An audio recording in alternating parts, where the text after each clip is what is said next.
Estamos, então, na nossa 10ª aula do curso Delta, curso de formação de líderes. Vou compartilhar minha tela aqui com vocês, para a gente já começar nesta aula. Muito bem. Acho que já está aparecendo aí para vocês, né? Muito bem. Então tá, nosso curso de líderes e anfitriões de PGMs. Marcar texto, pronto. Muito bem, queridos, vamos só recordar aqui rapidamente aquilo que a gente já tem visto de principal, que a Igreja Multiplicadora é uma visão de multiplicação intencional baseada em 5 princípios bíblicos de crescimento para a igreja local, com o objetivo de cumprir a grande comissão. Então você vê que tem essas 3 palavras importantes, né? É algo intencional, que tem princípios e que faz parte daquela maior ordem que Jesus nos deu, que é fazer discípulos, tá? Hoje, o assunto é o que é o PGM, tá? Só que para a gente falar o que é o PGM, a gente primeiro vai falar sobre o que não é um PGM. E tudo que vamos falar está baseado neste livro, Pequeno Grupo Multiplicador, tá bom? É do Márcio Tunala, é o pastor Márcio Tunala, da Junta de Missões Nacionais, tá? E tudo que vamos falar aqui é baseado nisso aqui, tá bom? Vamos assistir este vídeo, deixa eu interromper esse compartilhamento aqui, porque eu preciso passar para vocês um vídeo, que é o vídeo que vai falar o que não é um PGM, é um vídeo muito interessante. Compartilhar aqui com vocês. Muito bem. Janela.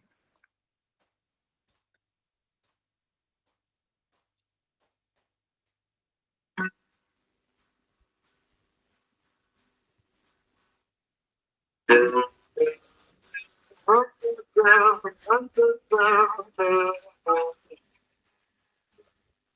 cara tá chegando pro PGM. Tocou. O cara tá lá vendo televisão. Passou o tempo, já chegou outra pessoa. O cara não tá nem aí, nem lembrou que tem PGM. O assunto lá da Globo tá bom, né? Muito bom. O cara tá até dormindo. Pelo amor de Deus, né? Isso não é PGM, não, gente. Vamos ver o que também não é PGM, tá? Então tá lá, ó. O cara tá lá no pequeno grupo multiplicador pregando. Tá vendo aquele cara ali, ó, tá passando o tempo. O cara tá falando. Ele não para de falar, ó. Carinha de roxo. Ninguém aguenta mais o cara falando. E o outro ministrando, tá lá tocando. Na verdade, o cara do louvor, né? Toca e, né? Não deixa. Ninguém aguenta mais, já dormiram, já acordaram, e o cara está tocando, né? O que não é um pequeno grupo multiplicador. Vamos ver. Aí tem aquele cara que gosta de pregar. PGM não é para pregar. Só ele fala, ninguém mais fala. Passa o tempo, ninguém fala, ninguém conversa, não tem pergunta, não tem respostas. Quer dizer, primeiro foi o cara do louvor que acabou com o PGM, agora é o cara que está pregando, o líder. Olha, o cara está se achando num estádio, né? É o líder Graham, né? Billy Graham. Não, queridos, tá? O PGM tem envolvimento de todo mundo. Aí você vê, ó, um fala, o outro fala, todo mundo compartilha, tá vendo? O outro começa a chorar, né? Então a gente vai interagindo, ó. O líder vira um facilitador, todo mundo fala, tá vendo aí, ó? Porque quando ouvimos, aprendemos, e quando falamos, crescemos. Boas-vindas, apresentação de visitantes, oração, louvor, estudo, são coisas que precisam acontecer no PGM. Cada situação que nós temos no PGM, tudo que a gente tem ali, os 10 mandamentos, tudo aquilo tem um porquê, meus queridos, tá? Tudo aquilo tem um porquê, tá? Vocês ouviram bem o vídeo? Não? Não saiu nada para vocês? Mais ou menos, Márcio. O som tava meio ruinzinho. Tava ruim? É. as imagens sim, né? Sim, as imagens estavam tudo certo. Então tá. Então o mais importante, porque ninguém fala nada mesmo, fica só uma música lá, tá? Então tá. Então, nós vamos hoje falar um pouquinho sobre o que é a questão do PGM mesmo, né? E aí deixa eu compartilhar com vocês aqui, então, agora que vocês viram o vídeo. Muito bem. Então, PGM, queridos, não é um clube. Aliás, igreja não é um clube. Muitas vezes a igreja é confundida com um clube. Igreja não é clube, tá? Igreja não é uma panelinha. Aliás, o PGM não é uma panelinha. Sabe aquele negócio que todo mundo está ali, todo mundo é lindo, maravilhoso, todo mundo se gosta, se ama. Isso é importante que aconteça no PGM. Porém, o PGM, para virar uma panelinha e as pessoas começarem a se achar exclusivistas, e tá tão gostoso que eu não convido ninguém, porque eu quero a atenção toda para mim, e eu não tenho a multiplicação, porque tá tão gostosa a comunhão aqui entre nós que, não, sabe, não... Então, são perigos, meus queridos, né, da gente transformar o PGM em uma panelinha, é muito fácil. Sabe, achar que é uma estrutura organizacional somente, né? Algo parado, estático, que nunca acontece nada, que não tem milagre do Senhor, que não tem coisa, nada, é sempre a mesma coisa. Durante um tempo o PGM vai bem, mas depois ele começa a desanimar, as pessoas param de ir, tá? Sabe, aquela reunião de um dia na semana. Não, o PGM tem tudo isso aqui, mas não é só isso, tá? PGM não é uma sala de aula. O líder que vai para o PGM e o negócio dele é mostrar conhecimento, não dá, gente, tá? Porque quando a gente, por mais conhecimento que a gente tenha, se a gente não ter uma linguagem simples, as pessoas vão se sentir constrangidas de falar qualquer coisa no PGM, de modo que vai ficar ruim. Certa vez eu fui num PGM, rapaz, parecia uma discussão teológica o PGM. E aí eu fico perguntando, meu Deus, se vier um visitante aqui, alguém de fora, alguém que não conhece nada, o que vai acontecer aqui? As pessoas vão correr daqui. Por quê? Porque para você entrar ali, você tem que saber um monte de tema teológico que, sabe, quem vem do mundo não sabe. Então a gente precisa entender que o PGM são pessoas, né? Pessoas comuns. Sala de aula é outra coisa. Sala de aula, aí sim é o momento de mostrar conhecimento. Mas PGM não é sala de aula, tá? Alguns vão achar, eu vou lá fazer um estudo bíblico. Não, o PGM tem um estudo bíblico, mas não é resumido a um estudo bíblico. Mesmo porque eu acabei de falar que o objetivo do PGM não é mostrar conhecimento, tá? Não é ficar debatendo profundidades teológicas. Não, o objetivo do PGM é a gente encarar coisas muito reais, muito palpáveis, desafios que as pessoas vão tendo, à luz sempre da palavra de Deus, tá? O PGM, às vezes, funciona como um grupo de terapia, mas ele não é um grupo de terapia, tá? Mas às vezes funciona, tá bom? Talvez as pessoas vão dizer, é um bando de renegado que não é aceito em lugar nenhum, vai ser aceito ali. Não, não tem nada a ver com isso, tá? O PGM é um grupo de oração. Não, tem oração, mas não é um grupo de oração, tá bom? Então, são coisas que precisam ficar claras aqui para a gente, tá? E o que é, então, o PGM? O PGM chama Pequeno Grupo Multiplicador e é um pequeno grupo de pessoas que se reúne regularmente para glorificar a Deus por meio de fortalecimento de relacionamentos discipuladores e da multiplicação, tá? Que a gente vai fazendo de pessoas. O PGM existe para que as pessoas possam se desenvolver e um dia serem multiplicadas em outros discípulos, multiplicadas em outras casas, multiplicados ao fazer a obra do Senhor. Um líder de PGM, ele está aprovado não só quando ele enche um PGM, tá? Porque muitas vezes a gente acha que é só encher PGM. Não. Vou falar uma coisa para vocês. O que eu ressinto mais no meu PGM é que tem muita gente, de modo que as pessoas não se abrem tanto quanto num PGM que é menor, tá?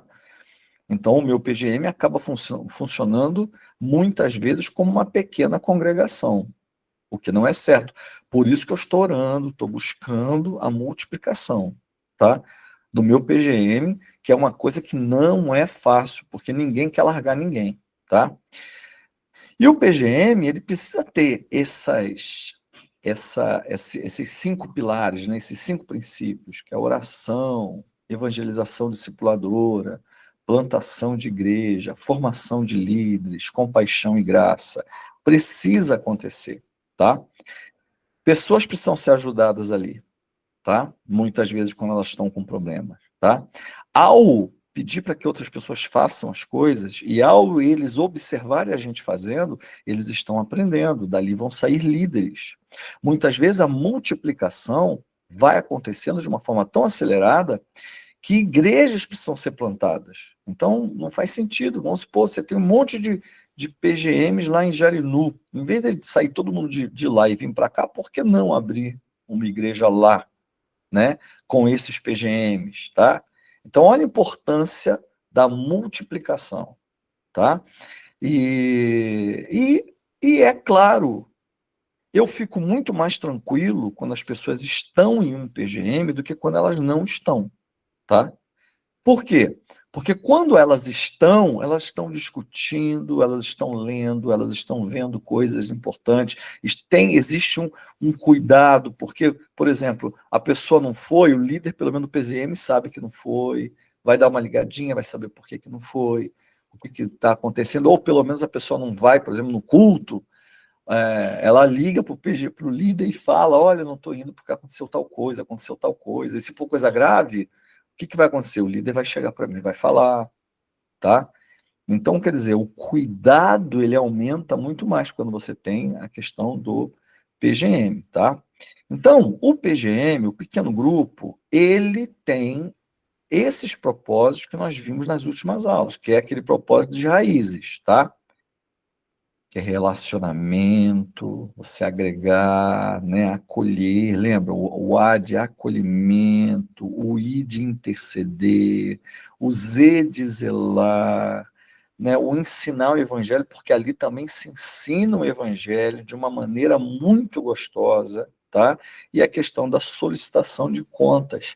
Quando nós fazemos isso, nós estamos glorificando a Deus através de uma evangelização discipuladora. Muitas vezes a gente entende a evangelização só como você ir bater nas portas, né, entregar um panfleto, tal, olha, minha igreja está aqui no bairro, você vai lá no dia do culto, tal, tudo bem, isso tem sua validade, tá? Mas quando você recebe pessoas na sua casa e ela regularmente começa a vir, meu irmão, isso é uma benção. Aqui mesmo na nossa, olha como é que a igreja funciona, né? Aqui mesmo no meu PGM, tem uma senhora chamada Célia, ela ela foi a primeira vez numa reunião de mulheres na igreja. Aí, como ela morava perto da minha casa, chamaram ela para vir aqui. Ela veio, tá?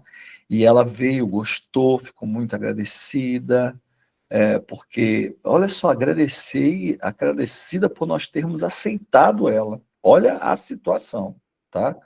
Por nós termos aceitado ela. E aí, ela se sentiu tão acolhida, ela trouxe uma prima dela, chamada Nadir. A Nadir veio algumas vezes aqui, quando foi domingo, ela já estava na igreja. E eu mandei uma mensagem para ela, porque todo mundo que vai na igreja eu mando mensagem, e ela, muito feliz, dizendo que amou tudo, sendo que ela é uma pessoa que é de uma outra religião, que eu não vou falar o nome, muito envolvida nessa outra religião, mas que foi na nossa igreja e ficou muito feliz com tudo que ela ouviu, com tudo que ela cantou, com tudo que, sabe, tudo que aconteceu, e falou que vai voltar de novo. Então, meus irmãos, esta é a engrenagem da obra do Senhor. Esta engrenagem, ela não está sozinha, ela está aqui. Ela tem um grupo com quem ela pode falar, com quem ela pode ser, pelo menos pedir oração, entendeu? Ela não está sendo uma estranha que está entrando e saindo, tá? Da igreja sem que ninguém fale absolutamente nada, tá? Então isso tem a ver com aquelas raízes que nós falamos da última vez que nós conversamos, tá bom? Mas vamos falar um pouquinho sobre o PGM e a evangelização, porque de fato a evangelização acontece, o PGM ele tem uma evangelização que é uma evangelização discipuladora, porque ele é mais próximo. A gente evangeliza aqueles que estão perto da gente. É diferente de eu chegar e convidar um estranho. Não, o PGM não, eu convido os meus amigos, eu convido as pessoas com quem eu me relaciono, tá? Os cristãos, no seu cotidiano, eles anunciam e mostram Jesus, né? Quando eles mostram Jesus, eles são os evangelistas mais efetivos que tem. Por quê? Porque, geralmente, se você fizer uma pesquisa, você vai ver que, geralmente, quem mais atrai pessoas para o evangelho, para Jesus, são amigos de trabalho, amigos de escola, parentes, tá? Vizinhos. Por quê? Porque você precisa ter algum tipo de relacionamento para você chegar. É muito estranho, é muito difícil que uma pessoa estranha chegue e comece a falar de Jesus e a pessoa aceite, né? É muito difícil isso, tá? Mesmo quando você tem uma grande manifestação, às vezes um grande trabalho evangelístico e tal, a pessoa levantou a mão, foi lá na frente, preencheu a ficha, tal, tal, tal, mas a verdade é que essa pessoa já estava sendo trabalhada. Estava sendo trabalhado por algum cristão no trabalho, estava sendo trabalhado por algum cristão na casa, na vizinhança, enfim, tá? Na escola, na faculdade, enfim, tá? E quando a gente fala sobre essa questão de PGM, parece que é o modismo, parece que é algo que nasceu agora. Não, meus queridos. E a Convenção Batista Brasileira, que ela tinha um problema sério com a igreja em célula, ela não aceitava, inclusive chegou a emitir documentos sendo contra, mas ela era contra não a igreja em célula, a um movimento chamado G12, tá? E depois que a Igreja Batista Central de Belo Horizonte começou a trabalhar com PGMs, lá chama célula, o diretor executivo da Junta de Missões Nacionais foi lá e viu que é possível você ter um trabalho de igreja em células sendo saudável. E aí esse trabalho aqui de igreja multiplicadora é, na verdade, uma adaptação da igreja em célula para a realidade batista. E eles começaram a pesquisar e eles descobriram que este trabalho é muito antigo, mas se perdeu no tempo, tá? Então você tem, por exemplo, este livro aqui, ó, A Teologia do Evangelismo, do Altrey, é da Juerp, a Juerp nem existe mais, eu acho, e foi editado, primeira edição em inglês, em 1966, gente, 66, e a primeira edição em português foi 67, tá? Este cara já falava de pequenos grupos na década de 60, tá? Então, uma das coisas que ele escrevia era mais ou menos isso aqui, ó: o crescimento e a efetividade das igrejas urbanas e no centro das cidades durante as próximas 5 décadas hão de ser determinadas por sua capacidade de evangelizar e desenvolver o povo que vive em apartamentos. A denominação que negligenciar esse desafio há de tornar-se rural e desaparecerá. O que ele estava falando aqui? Poxa, eles tinham uma visão de evangelismo que você chegava, batia no portão, né? E a pessoa vinha te atender e você falava de Jesus para a pessoa. Só que este autor, ele já estava preocupado porque na década de 60 ele estava vendo um crescimento vertiginoso da construção de arranha-céus e as pessoas mudando em massa para trabalhar, para morar em apartamentos, em condomínios que ninguém conseguia chegar na casa da pessoa. Então, como ia alcançar essas pessoas? Então, ele está revelando, quer dizer, isso aqui é um retrato do que está acontecendo na década de 60, né? As cidades, foi a época que as cidades mais cresceram, houve um inchaço, a população rural migrou todo mundo para a cidade, né? E assim por diante. Aqui nós temos também um outro livro, Multiplicando Discípulos, primeira edição em inglês em 81 e a primeira edição em português em 83, tá? É do Moore, ele vai falar coisas também muito interessantes, tá? Todos eles são batistas, tá bom? Ele vai falar assim, ó, os líderes eclesiásticos, por toda parte, estão começando a perceber o vasto potencial que existe na abordagem feita a pequenos grupos, e especialmente no discipulado 1 a 1. Percebam que nós estamos falando de coisas hoje como se elas fossem novidade, mas que em 83, gente, eu não era nem nascido nessa época, para vocês terem uma ideia, tá? Nem nascido eu era. E já se falava em pequenos grupos, já se falava em discipulado 1 a 1, tá? Então, era algo muito antigo. O Elon Moore, ele está falando de palavras que nós estamos falando. A única coisa que ele não falou aqui foi pequenos grupos multiplicadores. Agora, pequenos grupos e discipulado 1 a 1, que nós temos visto nas últimas aulas, cara, de 83 já falava sobre isso, gente, tá? Um outro livro importante neste movimento, é até mais antigo, primeira edição de 76, né, em inglês e também em português, é Integração segundo o Novo Testamento, é do Elon Moore também, e ele vai falar coisas importantes, ele vai falar assim, ó, cada lar de um crente é um posto missionário. Que coisa, que vanguarda, como o Espírito Santo já estava trabalhando naquela época, meus irmãos, tá? Para trazer isso. Aí ele vai revelar algumas coisas nesse livro que realmente são verdade, né? Durante uns 300 anos, as primitivas igrejas usaram os lares como locais de suas reuniões de oração, de ensino, confraternização. As escrituras registram o desenvolvimento da igreja através dessas reuniões nos lares. Então, nós temos um autor batista da década de 70 falando que, na verdade, nos primeiros 300 quase 400 anos, tá, do cristianismo, você não tem reuniões no templo, principalmente depois que o templo, no ano 70, foi destruído. Então, você tem o quê? A reunião da igreja nas casas. Nós já vimos isso nas aulas passadas. E vimos os textos bíblicos que tratam sobre isso, tá? Também na década de 70, teve este programa aqui, que é o Programa Nacional de Evangelização, década de 70, chamava PNE, tá? Então, você tinha aqui os tipos manuais, né? Então, você tinha lá o recenseamento, série de conferências, evangelismo pessoal, né? Que era o esquema que eles faziam na época para o evangelismo, tá?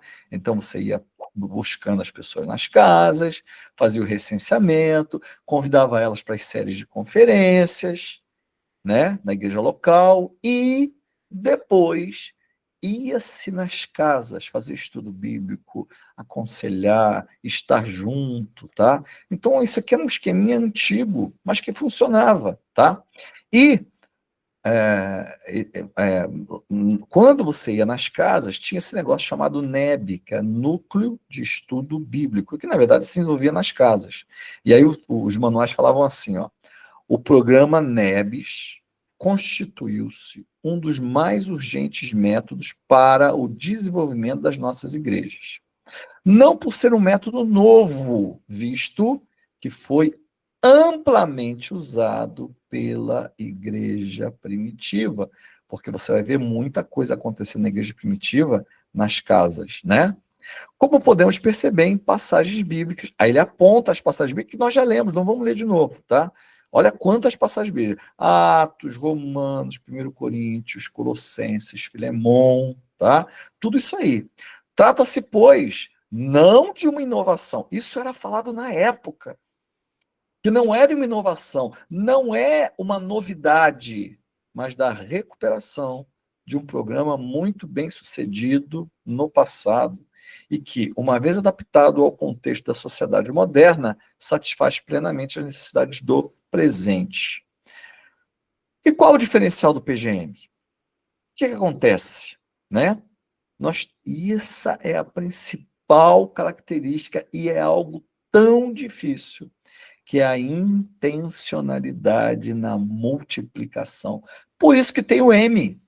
O M no pequeno grupo é muito importante, porque o que vai diferenciar um pequeno grupo não se multiplica, que não forma discípulos, que não abre outras casas e que fica ensimismado e acaba, é justamente a questão da multiplicação. O negócio que é tão que eu estou tendo tanta dificuldade.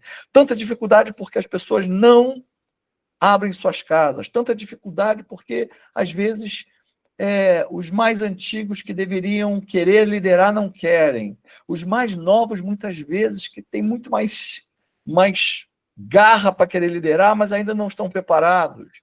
Então, você vai vendo muitos desafios que vão acontecendo, tá? Então, eu não vou passar esse vídeo aqui, mas é o vídeo que mostra o tipo de igreja que nós temos que ser, que busca o discipulado, que é a questão da gente conseguir alcançar um a um, tá? Cuidar um a um. Por quê? Porque uma igreja discipular, ela tem vários níveis de discipulado, e existem vários níveis de discipulado. Você tem o discipulado um a um, que é aquele cuidado personalizado, que nós falamos muito na última aula, na aula 9. Nós temos o PGM, que também é um tipo de discipulado, tá? Em que você tem um discipulado mais em grupo, tá? E você tem a igreja, a celebração, a congregação, que também ensina muito. Então, por exemplo, a mensagem trazida domingo, né? Uma mensagem de fé, uma mensagem de renovação espiritual, uma mensagem desafiadora, no sentido de que as pessoas precisam se mover no sobrenatural, se mover através do Espírito Santo, e a diferença que aqueles antigos tinham para a gente é que eles mergulhavam mesmo, né? E aquilo ali muda a vida das pessoas, muda, muita gente tomou posse, tá?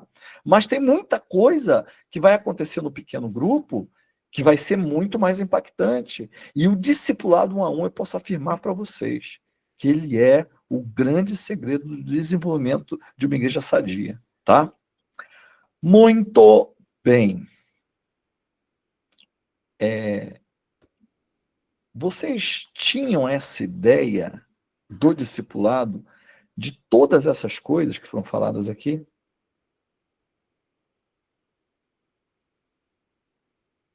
Que era evangelismo, que era cuidado.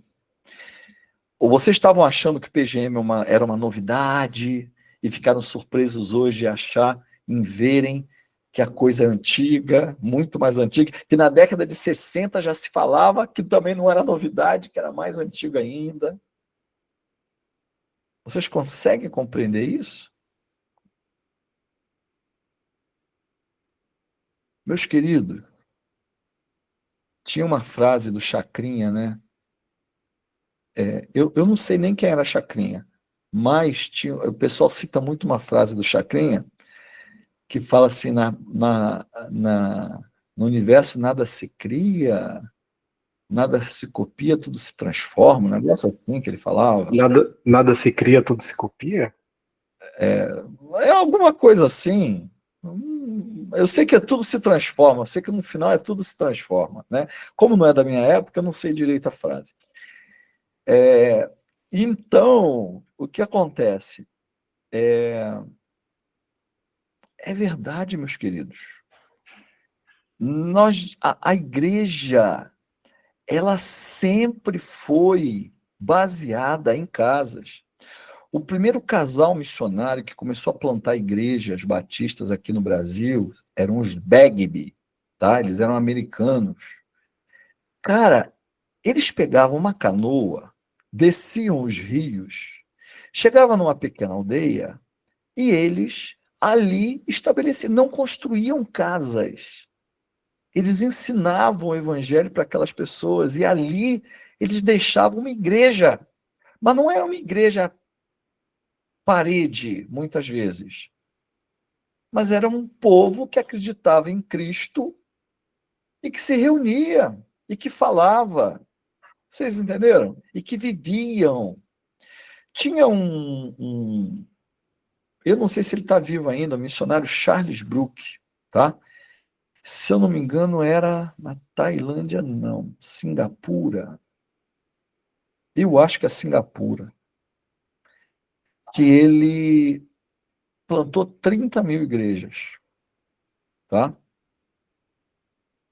Você fala, mas como que ele plantou 30 mil igrejas? Como assim? Como que um homem consegue plantar 30 mil igrejas? Isso é impossível. E aí no livro dele, ele conta como que isso acontecia, tá? E era mais ou menos o seguinte, ele chegava no local e perguntava assim, olha, eu sou professor de Bíblia, eu não falava pastor, não falava nada, eu sou professor de Bíblia. Eu gostaria de ensinar a Bíblia. Eu vou estar dando uma aula. E aí ele alugava um casebre, uma casa muito simples, porque era uma comunidade muito simples e tal. E ele ficava morando por ali. E ele ensinava o evangelho. Muitas vezes tinha que ensinar a ler a pessoa. Muitas vezes tem... E detalhe, o nosso curso Alfa, é inspirado no que ele usava para ensinar o evangelho para o pessoal. Tá?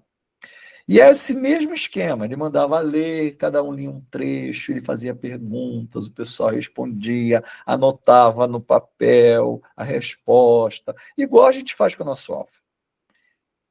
E ele diz que muitas vezes ele não tinha tempo de ficar naquele lugar. Ele dava os cursos, passava ali algumas semanas, ele já ia embora. Ali ele já levantava um líder, dava um compromisso para as pessoas se reunirem uma vez por semana, e ele chegava na cidade, lá onde era a sede dele, ele escrevia o sermão, botava no correio tal dia, para dar tempo de chegar nas aldeias, aquele monte de carta. Ele sabe mimeógrafo? Mimeógrafo? Alguém sabe o que é um mimeógrafo? Eu vi uma foto no Google esses dias, um mimeógrafo, né? E aí ele passava no mimeógrafo aquilo, botava no correio e mandava. E o que era a igreja? Elas podiam se reunir ou na segunda, ou na terça, ou na quarta, não tinha dia. Cada comunidade adotava o melhor dia, de acordo com a dinâmica que eles tinham. E o que era a pregação? A pregação era eles lerem aquilo que ele mandava pelo correio. Gente, ele falou assim: vocês estão pensando que eu inventei alguma coisa? Eu não inventei nada. Porque isso era exatamente o que os apóstolos faziam no passado. Escreviam e falavam, leiam diante da comunidade. Gente, que coisa impressionante. Isso aí aconteceu na década de 50, 60, tá? Mas que coisa interessante, algo muito simples, não precisou inventar nada. O que acontecia ali era que, como não havia preocupação com um monte de sofisticações, o evangelho chegava e era ensinado, ponto final. É isso que acontecia, tá? Não é nada novo. A reunião nas casas não é novo. Não é moda. O que aconteceu foi que se redescobriu isso e alguns trataram de fazer ele virar um marketing multinível. Mas que quando ele é feito de maneira saudável, é algo extremamente bíblico. Quero ouvir vocês a respeito disso. Vocês imaginavam que a coisa era tão antiga assim? Eu, eu tinha uma ideia, né? Eu não sabia desses autores que falavam sobre, mas eu sabia que essas coisas que o pessoal acaba descobrindo, tipo o G12 mesmo, não era algo que, tipo, não era possível que eles tinham criado isso do zero, né? Você olha para a Bíblia, como o pastor falou, tava lá o tempo todo, eles só mudaram o nome. A diferença que eu vejo do modelo que a Batista adotou, que sempre foi, né, no pensamento batista, é a questão do crescimento Como não objetivo. é, tipo, crescer não é um problema, né? A gente tem que sim orar para a igreja crescer, multiplicar, ter bastante gente. Isso aí é o menor dos problemas. O problema é a qualidade do crescimento. Uhum. Então, a partir do que, baseado no que, fundamentado em que, né, que a gente está crescendo. Se a gente usa a palavra para crescer, se a gente tem usado Cristo como centro das coisas e procurado também discipular as pessoas dentro disso, acho que esse modelo de PG acho que faz total sentido e a tendência, se ele é aplicado da forma certa, né, tipo, como a gente está aprendendo aqui, eu acho que a tendência, imagina de cada casa, cada um que está aqui abrir sua casa, né? E, tipo, começasse a evangelizar os vizinhos. Eu até fiquei pensando aqui, tipo, caramba, já pensou abrir um apartamento aqui onde eu moro, colocar no hall de entrada ali, tipo, ó, tem um PG, apartamento 11, bloco 2. Aí o pessoal, o que que é isso aqui? Vou lá descobrir. Aí descobre que tem um negócio ali diferente acontecendo, né? Então, eu acho que todos esses tipos de situação e essa intencionalidade no PG, acho que faz total diferença, né? Tipo, fazer o crescimento ser em torno da palavra, apontando para Cristo e sempre discipulando as pessoas para esse caminho. Isso aí. Muito bem. Matheus, você ia falar também, Matheus?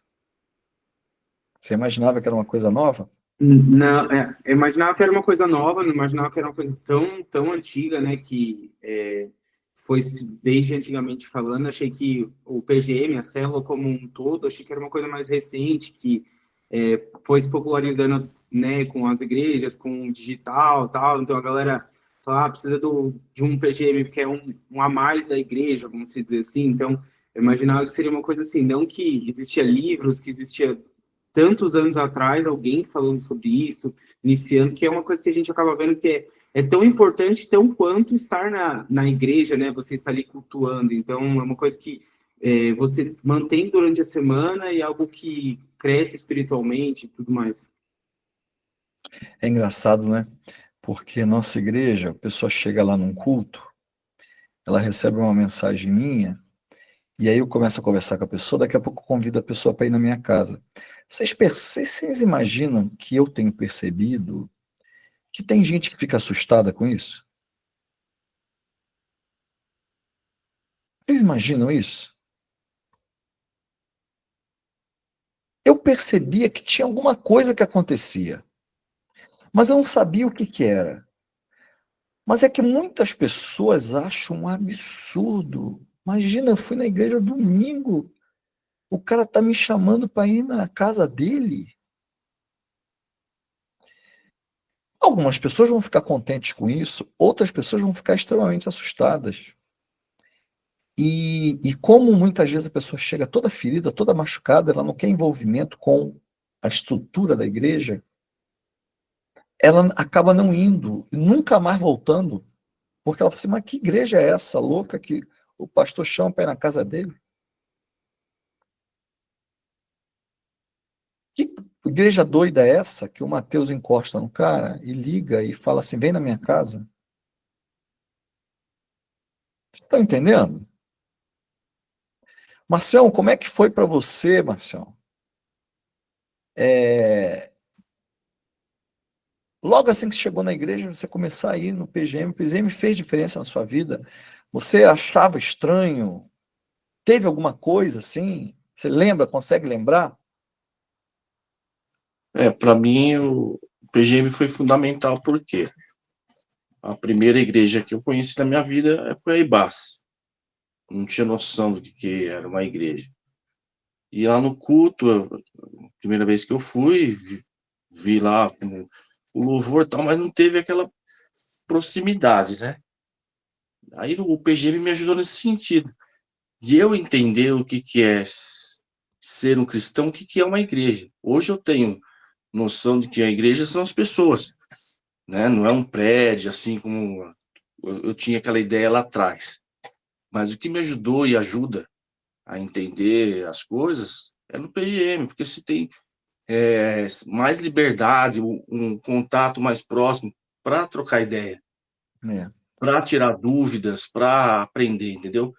Não que na igreja a gente não aprenda, né? Mas é que por ter um volume maior de pessoas, não se tem assim, não tem como dar uma atenção tão específica. Poxa, eu tô A com uma gente é dúvida em mais tal coisa. passivo, né? Quando tá com mais Sim. gente, né? A gente é mais passivo. O Solange, por exemplo, ela é de muito tempo já na nossa igreja, e ela ficou muito tempo sem ter o PGM, porque não tinha nenhum PGM perto da casa dela, mais próximo. Ela mora em Itupeva. Agora, Solange, Oi. existiu uma diferença. Eu sei, você já era abençoada na igreja, no culto, porque você sempre foi no culto, ok? Oi. Mas hoje, além do culto, você tem a questão do PGM. Tenho. Eu vou E aqui para perto. esta vivência de PGM fez diferença na sua vida? Fez, bastante. É. Você consegue falar para mim o que foi que teve de diferente aí? Então, a proximidade com as pessoas do aprendizado, é que nem ele falou, não que na igreja a gente não aprenda, mas é você estar com menos pessoas, você consegue entender melhor, consegue conversar sobre aquilo que a gente está se falando ali, Legal. Amizade. amizade muita. Joia. E você, Yuri, como é que tá lá com os adolescentes? Eu não sei se eu posso opinar, porque é engraçado falar com adolescente. Vou fazer 32 anos, né? E conversando com eles, tipo, acabei me identificando com muita coisa, tipo, os gostos e uma série de coisas. Eu falei, caramba, não sou tão velho quanto eu imaginava, né? Então, ali naquele grupo, né, dos meninos, são atualmente 4 meninos que vão direto, né? Até falei para eles puxarem a galera que vai lá no Conexão para, se precisar, a gente busca para poder participar também do PGM. Foi essa ligação. Além de ser um local onde a gente vai falar da palavra, vai orar junto, um orar pelo outro, louvar junto e tudo mais, é um ambiente onde a gente descontrai, fala sobre videogames, séries, meme, uma série de coisas, né? Então, teve muita coisa que a gente acabou se conectando ali e sempre é, fundamentado, né, e cercado da palavra de Deus e do convívio cristão, né? Então foi muito legal, tem sido muito legal isso. E se não fosse o PGM, você não teria esse tipo de atividade com eles, certo? Exatamente, não. Dificilmente. Talvez em algum momento, mas dificilmente. Tá bom. Tá bom, gente. Alguém quer falar mais alguma coisa?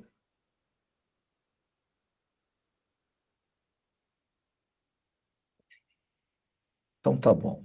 O Bruninho mesmo tá aí? O Bruninho tá aí, né? Você vai falar, Patrick? Patrick tá aí. Tudo bom? Já está estranho. Patrick, Então, você pastor, fala.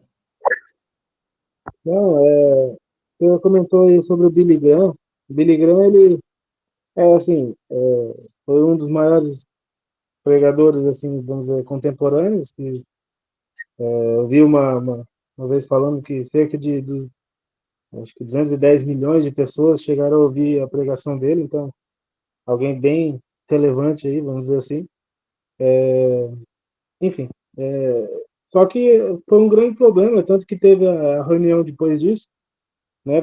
Porque, vamos dizer assim, ele pregava para todo mundo, tinha aquele megafone, né? Vamos dizer assim, ele conseguia alcançar milhares e milhares de pessoas, só que essas pessoas estavam aceitando a Jesus e pronto, e agora? O que eu faço? Eu vou para onde? Né? Então, eu acho que entra muito disso, sabe? Que ao mesmo tempo que a igreja, a instituição, o local, ou até mesmo uma pregação, ela pode ser muito atraente, muito expansiva, mas o fato de você não ter uma célula onde você cuida daquele embrião, vamos dizer assim, né, pode dizer, você tem muitos crentes fakes, né, vamos dizer assim. Alguém que teve um contato primário, só que não está sendo desenvolvido. Então, acho que o fato né, e eu até comentei isso no, esses dias aí com o Yuri, e realmente, eu acho que se você não focar naquilo que Jesus já deu de pista para a gente, né? Porque a gente tem a mania de querer reinventar a roda, né? Jesus falou, então, faça discípulos. E a gente acha que isso é novo, né? E mesma coisa a igreja, você sempre vê ali na Bíblia, sempre ela se reunindo em casas e comungando junto, e vivendo, e convivendo junto, sempre um pelo outro, então é uma intimidade bem profunda, né? E muitas das vezes, os irmãos da Batista acreditam que esse intuito de querer barrar, né, era como a mãe, né, quer proteger, né, para evitar que dê muitos colaterais. Só que depois a pessoa começa a olhar e aí cabe a pessoa ter essa humildade de falar, não, peraí, se o negócio for bem organizado, realmente funciona. E aí começa a meio que cair as escamas dos olhos e começa a ver que não, Jesus estava sempre falando sobre isso, a Bíblia está sempre falando sobre isso. Então, perder esse medo, né, de achar que é novo, mas não é novo, nada novo debaixo do céu. Né? Tudo que é tudo um ciclo. Né? Então, a gente tem que ter esse conceito e se abrir para o novo, né, que não é tão novo assim, ele está lá na palavra há 2000 anos pelo menos, entendeu? E aí, Patrick, nós vamos abrir um PGM em Portugal, Patrick? Tá bom. Bruninho, melhorou, meu filho? Estou bem melhor, pastor. Graças a Glória. Deus. Estou bem melhor. Vamos orar. Ah, Yuri levantou a mão. Fala aí, Yuri. É só um ponto, uma curiosidade também dentro disso complementando o que o Patrick comentou sobre o Billy Graham, é que antes das cruzadas, né, que ele fazia, ele mandar antes ali, tipo, uma semana, acho que dentro de um mês, antes ele, na autobiografia dele, na autobiografia não, teve uma biografia que foi escrita sobre ele, ele mandava equipes de pessoas para treinar pessoas locais e meio que plantar lideranças ali. Então, tipo, ali eles faziam evangelismo, né, para poder chamar pessoas para as cruzadas, e tinha o pós disso que era bem parecido com o que o pastor mostrou nas documentações ali da Batista, né? Ou seja, Que, tipo, quem já fazia isso era o Billy Graham. Quando o Patrick falou, eu já lembrei disso também, viu, Yuri? Sim, Só que eu não sim. falei para não, né? Eu achei que não tinha a ver, mas foi bom você ter falado. Porque é exatamente porque isso. tinha o pós, né, também, que as Isso, tinha pessoas o iam antes, lá, o durante e o depois. evangelizava, ensinava, ainda Muito legal. continuava aquele processo que foi feito lá na cruzada, bem interessante. Muito bem. Muito bem. Queridos, vamos orar então? Elisete Milani, lê pra gente, ora para a gente encerrando, por favor, essa aula. Vê se vai sair. Tá saindo som? Tá. Tá? Senhor Jesus, nós te agradecemos, Senhor, por este momento, por tudo que nós ouvimos aqui, Senhor, e que nós estamos ouvindo em todos os nossos encontros, Senhor, que não fique só no papel, que não fique só nas palavras, mas que nós possamos colocar em prática no nosso dia a dia,